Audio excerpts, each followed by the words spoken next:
সুপ্রভাত সকলকে। অনেক সকালে, তখন বাজে প্রায় 5:15 5:30। এই সময় থেকেই আজকের ব্লগটা অফ ক্যামেরায় তোমাদের সঙ্গে স্টার্ট করলাম। 90 days of self improvement.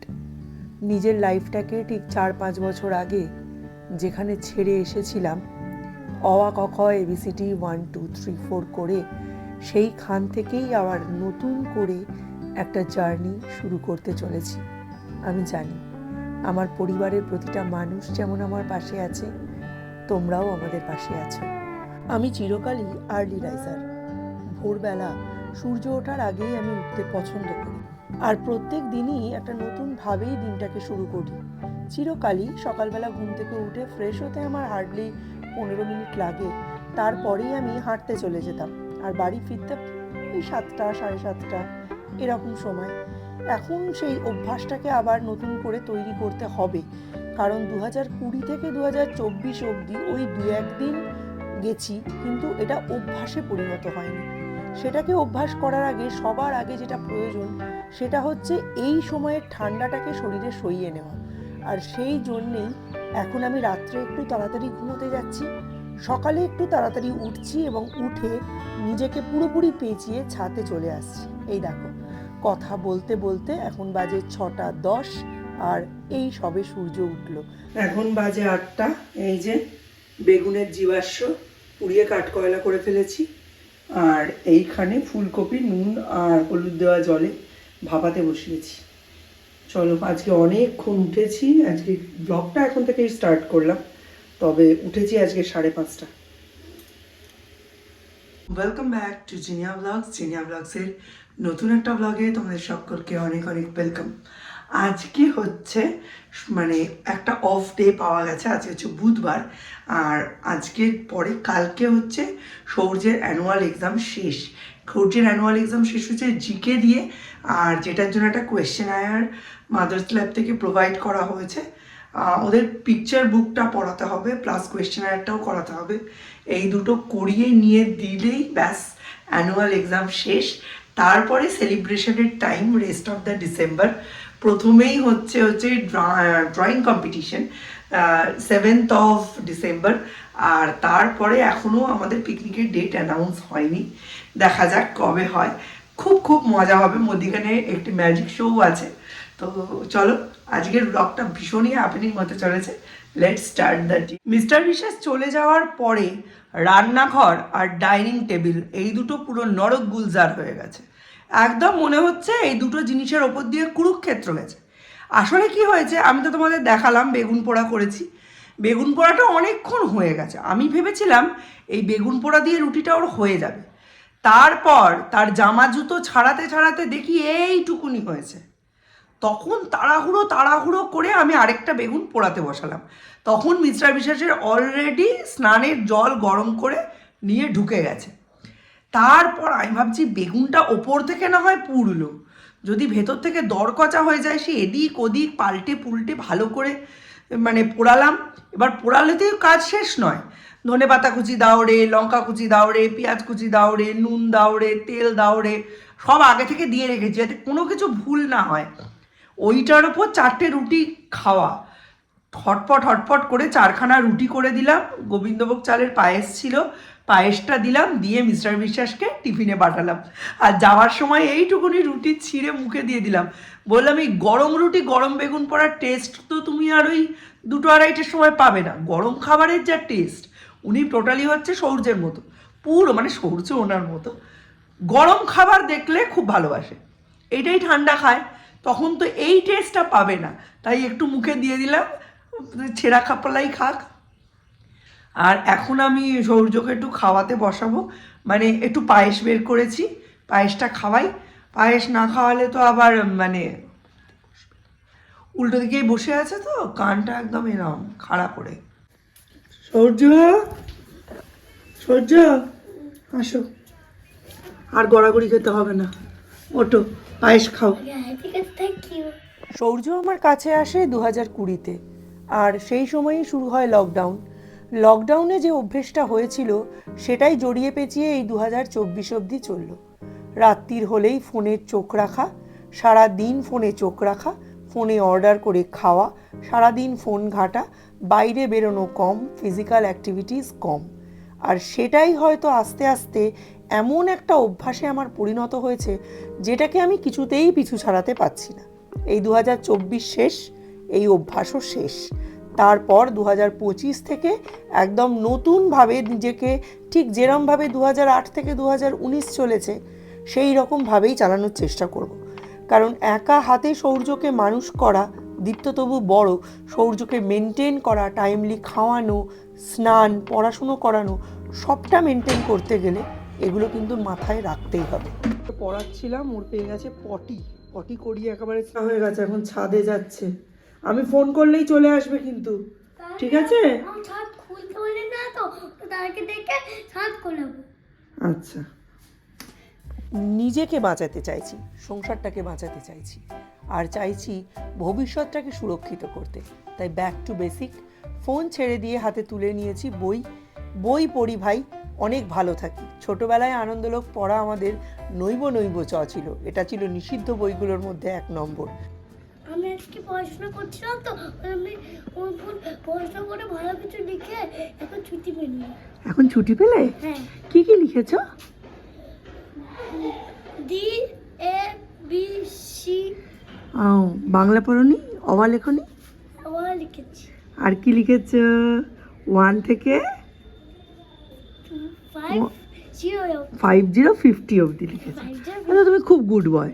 Shaurya আজকে 9:25 পড়তে বসেছে, আর এখন উঠলো, এখন প্রায় 12টা বাজে। অবশ্য এর মধ্যে ও 20 মিনিট স্নান করেছে, পটি করেছে, এইসব করেছে। তা এখন কোথায় যাচ্ছ? চলো যাও, ছুটি হয়ে গেছে সকালের মতো, আবার বিকেলবেলা মনে থাকে জানো, ঠিক দেখে। আচ্ছা, দূরে থাকলে চলে যাও। স্লো আছে, স্লো। সেই 9টায় বসেছে আর এখন বাজে 12টা, মধ্যিখানে খালি পটি আর টয়লেট করতে আর একটু স্নান করতে যা সময় লাগলো। পিসিদের ফ্রিজ খারাপ হয়ে গেছে, বরফ হচ্ছে না, তো রাত্রে টিফিনটা, রাজার টিফিনটা রেডি করে এখানে রেখে গেছিল। তারপরে আবার সকালবেলা রাজা অফিস যাওয়ার আগে দিয়ে দিলাম। আমাদের ফ্রিজটাতেও এরকম সমস্যা হচ্ছিল, তারপরে পরেই তো এই নতুন ফ্রিজটা 1.5 বছর হলো কেনা। তো এখন দেখি কি রান্না করব, বুঝতে পারছি না। ডাল আছে কি জানি, আর আলু ফুলকপি দিয়ে মাছের ঝোল। দেখুন, আমি থাকি নিচে আর ও ওপরে কি করে। আমি যে ওপরে এসেছি খেয়াল অবধি নেই। কেমিস্ট্রি পড়ছিস? সব সময় ফোনে গেম খেলবে আর কথা বলবে, আর বললেই বলবে ডিস্টার্ব করো না। বাংলাদেশ সরকার কি ভাবছে এই নিয়ে আলোচনা হচ্ছে। হাসছে, তার মানে অন ক্যামেরা উত্তর দেওয়ার মতন না। শুধু 8টা বাজে। কি ভালো রোদ্দুর উঠেছে, ছাদে নিয়ে যাচ্ছি। এইবার ছাদে গিয়ে এই চাদরটা পাতবো, পেতেই কম্বলগুলো রোদে দেবো। চলো। এই বাবা কি ভারী যে তা না, এগুলো নিয়ে ওঠাই হচ্ছে ঝক্কির কাজ। এই ঝক্কির কাজ কে করবে? ছেলে তো মোবাইল টিপছে। এইটার ওপরে সৌর্যেরটা দেওয়া যায়, দেখি। এই দিকটাতেই এখন আস্তে আস্তে যেটুকু রোদ্দুর আসবে, এই দিকটাতেই রোদ্দুরটা আসবে, এরপরে আর রোদ্দুর নেই। সব থেকে ভালো হতো যদি এই পাঁচিলগুলোই দেওয়া যেত। এই গাছেরা সব পাঁচিল দখল করে নিয়েছে, এখন আর পাঁচিলে দেওয়া যাবে না। আর এই দিকটাতে তো আর রোদ্দুর থাকবে না, খানিকক্ষণের অতিথি। দেখি এই দুটো দড়িতে যদি দুটো কম্বল ঝুলিয়ে দিতে পারি। কম্বলগুলোর তো বেশি ওয়েট না, ভাগাভাগি করে দিলে ঠিকই হবে।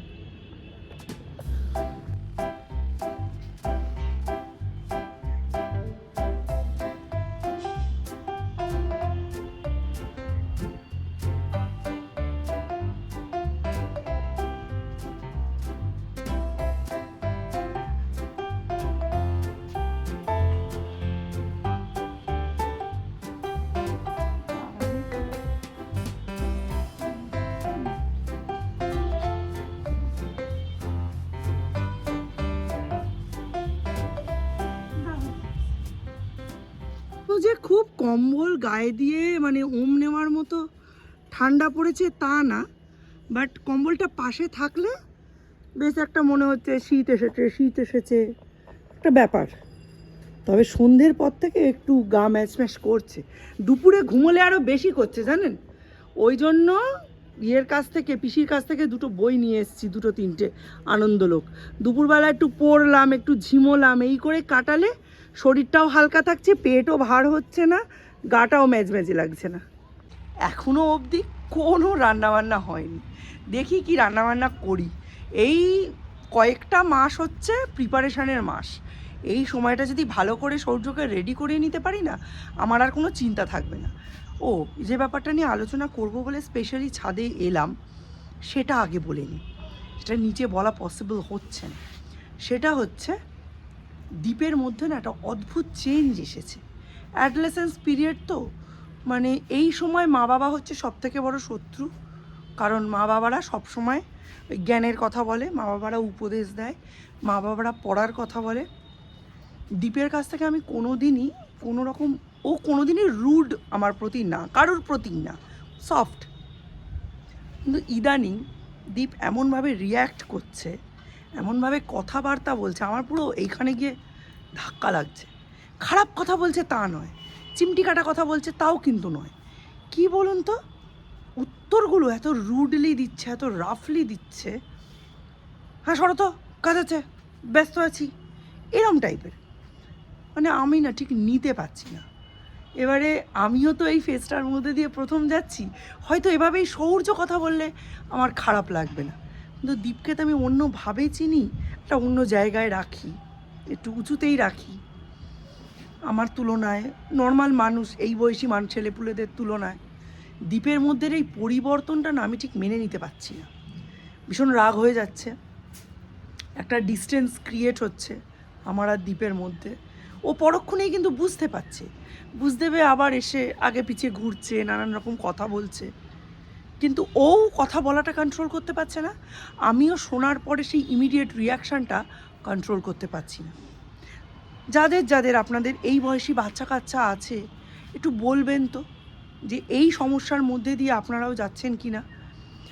পিসি সেদিন দ্বীপের কিছু কিছু কথা জোরে চেঁচিয়ে বলেছে, শুনে পিসি বলছে, দ্বীপ এইভাবে তোমার সাথে কথা বললো? খারাপ কথা বলেনি কিন্তু, ওই চেঁচিয়ে, তুমি আমার সাথে খারাপ কথা বলবে না, আমাকে বকবে না, হ্যাঁ আমাকে আমার স্পেস দাও, এই রকম টাইপের, আমি বিজি, আমাকে এখন ডিস্টার্ব করবে না, এরকম ধরনের খুব রুড লেগেছে কথাগুলো। আমারও লেগেছে, পিসির কানেও বেজেছে। পিসি আমায় বলছে, দ্বীপ এরমভাবে কথা বলো তোমার সঙ্গে? আমি বললাম, হ্যাঁ গো পিসি, একটা বিশাল চেঞ্জ এসছে। পিসি বলছে, দেখো বড় হচ্ছে, এখন বেশি ওকে খুঁচিও না, নিজের মান সম্মান রাখতে চাইলে একটু দূরত্ব ক্রিয়েট করো ওর সাথে। নিজের মান সম্মানের জন্য ছেলের সাথে কথা বলবো না, ছেলের সঙ্গে ডিস্টেন্স রাখবো? আমি ভাবতে পারি না। অবশ্য পিসিতে এক্সপিরিয়েন্স, রাজাও এই ফেজের মধ্যে দিয়ে গেছে। বলছি এই বয়সী বাচ্চা কাচ্চাদের বেশি বলতে গেলে না, ওরা কিন্তু ছোট বড় জ্ঞান করবে না, লঘুগুরু ওদের বোধ থাকে না। কি জানি, বুঝতে পারছি না গাইস।